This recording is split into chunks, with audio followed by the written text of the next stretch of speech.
Yang pertama, masuk pelatihan untuk memberdayakan perempuan secara ekonomi dan sosial sehingga perempuan dapat berkontribusi lebih besar dalam pembangunan masyarakat. Tujuan pelatihan pertama, meningkatkan pengetahuan, keterampilan, dan sikap kewirausahaan sehingga perempuan dapat mengelola usahanya dengan lebih baik. Yang kedua, menciptakan lapangan kerja dan meningkatkan pendapatan keluarga serta mencapai kemandirian ekonomi. Yang ketiga, meningkatkan semangat berwirausaha pada perempuan sehingga perempuan lebih percaya diri dan berani memulai usaha sendiri.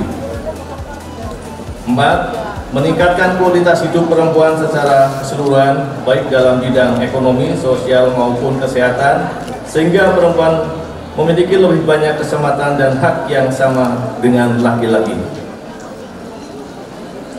Promosi 3. Pelaksanaan kegiatan hari Selasa, tanggal 29 April 2005, waktu pukul 08 sampai dengan selesai.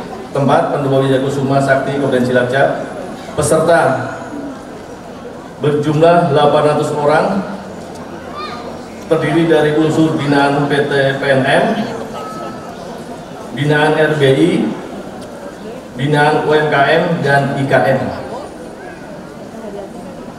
2. Pelaksanaan kegiatan dalam rangka pelatihan hari ini telah disiapkan. Yang pertama, pelayanan donor darah, ya, di depan tadi. Kemudian pelayanan cek kesehatan, gula, asam urat, kolesterol, dan cek tensi. 3. Membagi paket sembako 800 paket. Kemudian 4. Kunjungan Wakil Menteri PPPA RI ke 3 titik lokasi, yaitu yang pertama Hendis Batik, Jalan Tumpukan Perahu, Kelurahan Jatinegara, Kecamatan Cilacap Tengah. Kedua, TPI Tegal Katilayu, Kelurahan Tegal Kemulian, Kecamatan Cilacap Selatan. Yang ketiga, pabrik tepung PT Manunggal Perkasa, Kelurahan Tambak Reja, Kecamatan Cilacap Selatan. Kami di setiap kantor kecamatan, di setiap kecamatan kami ada kantor unit Mekar Ulam. Jadi kami mempunyai 34 kantor untuk melayani warga di Kabupaten Cilacap. Dan sampai dengan Maret kemarin, jumlah nasabah kami, ibu-ibu Mekar ini, berjumlah 125.774 ibu-ibu yang tersebar di 20 kecamatan tersebut. Dan luar biasanya dari 125.000 tersebut diwakili oleh 800 ibu-ibu yang menghadiri acara di pendopo yang luar biasa ini. Terima kasih ibu-ibu. Dan dari 125.000 sekian itu ada ketua kelompok. Ketua kelompoknya sebanyak 7.310. Jadi masing-masing ketua kelompok ini mempunyai anggota sekitar 18 sampai 25 anggota kelompok. Terima kasih Ibu Wamen, Ibu Wapu, dan semua stakeholder yang membantu terlaksanakan kegiatan ini untuk berkolaborasi menjadikan Cilacap lebih baik. Kami tentunya tidak bisa bekerja sendiri.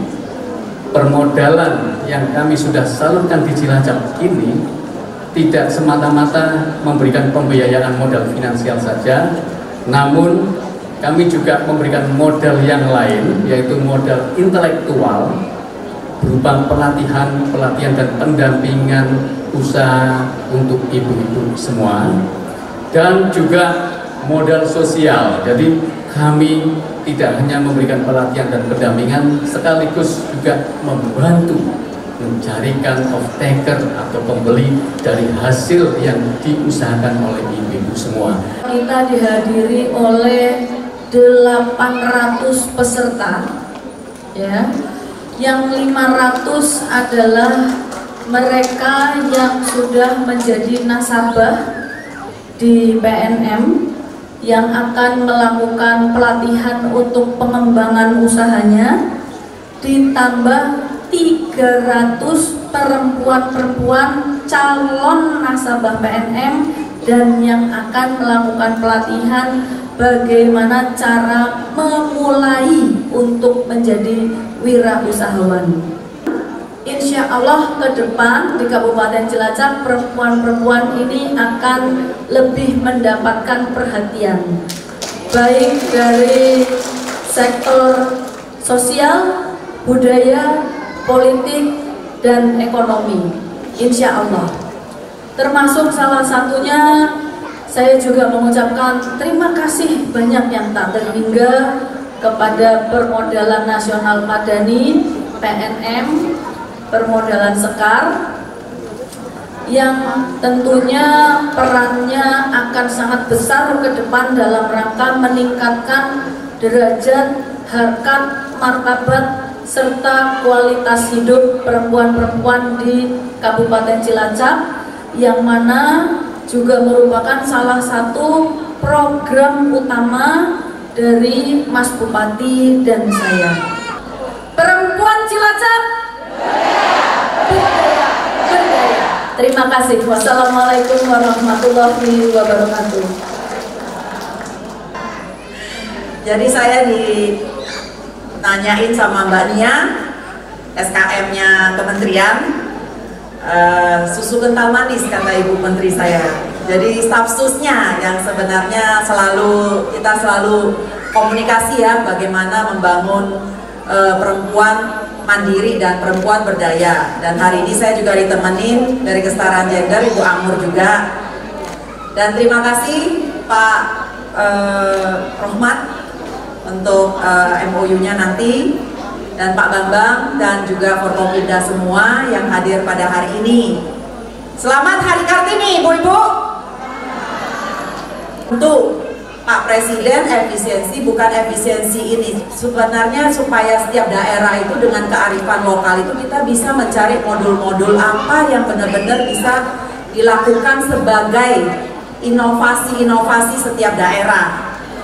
Jadi kalau berbicara dari Kartini, saya ingin menyemangati kita semua bahwa sebenarnya dulu Kartini di zamannya hanya memperjuangkan diri. Karena waktu itu Kartini merasa saya dilahirkan punya hak yang sama dengan kaum laki-laki, tapi kok saya mau mencapai sekolah itu kok gak bisa. Jadi itu hanya datang dari sebuah keinginan seorang Kartini ingin sekolah saja. Jadi hari ini saya membawa spirit yang sama. Apa yang Kartini lakukan? Kartini melakukan mimpi, pengen sekolah, pingin pintar, pingin sama, bisa dapat ilmu dari sekolah untuk bisa bekerja dan mandiri. Tapi apa yang Ibu Kartini lakukan?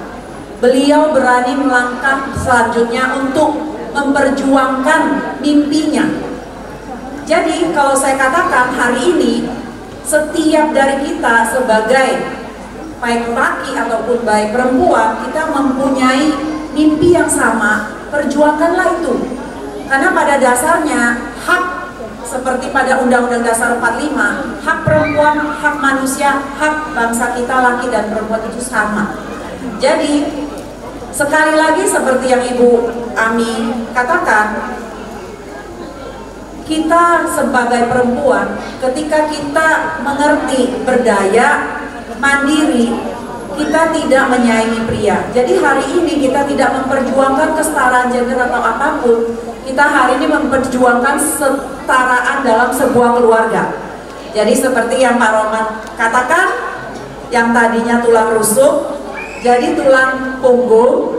Tapi sebenarnya kalau perempuan dan laki-laki bersama-sama berjalan dalam satu keluarga, saya yakin keluarga itu akan menjadi sejahtera, anak-anak akan berprestasi.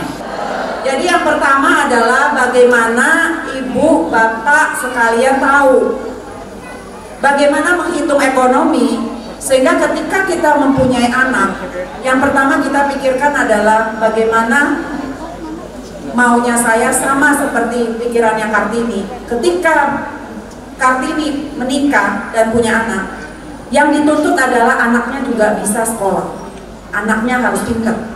Nah itu juga jadi konsep kita di awal. 1, 2, 3.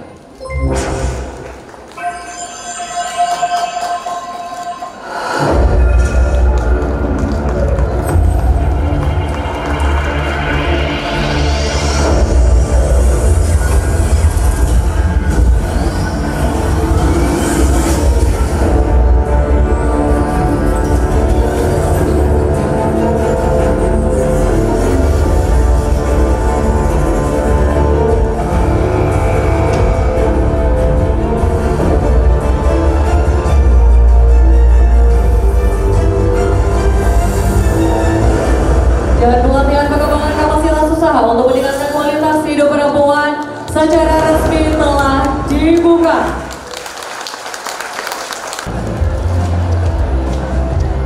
Baik, berikutnya untuk pose berikutnya semangat mengepalkan tangan kanan Bapak Ibu. Baik, berikutnya mengepalkan tangan 1, 2, 3. Jadi dalam rangka Hari Kartini, jadi Ibu Wabub mengundang, jadi kita coba bagaimana mengimplementasikan Ruang Bersama Indonesia. Jadi kita akan bekerja sama dengan mereka juga, bagaimana ruang-ruang terbuka dengan ramah anak, banyak fasilitas anak, fasilitas bermain, fasilitas olahraga, itu dibikin sebuah konsep untuk bisa menjadi ruang bertemu secara inklusi ya, dari lansia, anak, orang-orang termasuk. Kebetulan kan hari ini juga ada kantor PNM, PTPM pelatihan, itu juga untuk pendampingan. Jadi dari Cilacap ini ya kita sudah ngobrol untuk bisa bekerja sama. Pertama UPTD udah ada.